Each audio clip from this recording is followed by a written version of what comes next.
Viewers, আজকে আমি তোমাদের জন্য একটা নতুন আইটেম নিয়ে এসেছি। এটা হলো ঝাল চিতই পিঠা। আমার উপকরণটা কি কি?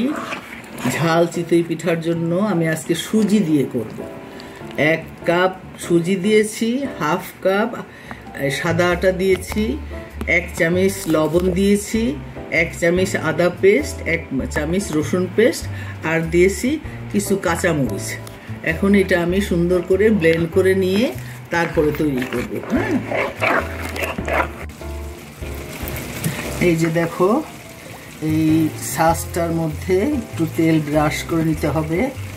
তেল ব্রাশ করে নিলে এটা তাড়াতাড়ি উঠে যায়। এই যে দেখো, আমার গোলাটা এতক্ষণ রেস্টে ছিল, এখন আমি 1 চামচ করে দেব। বিসমিল্লাহ। এইটা হলো ঝাল চিতই।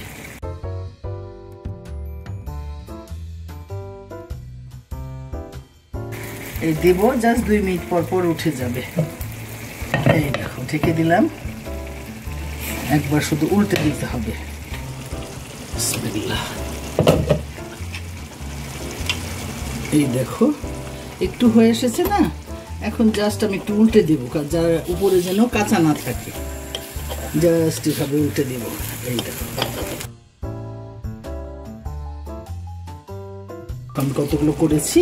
এই যে দেখো, দেখছো? তোমরা এরকম ঝাল করে চা দিয়ে খেতে পারো, শুধু খেতে পারো।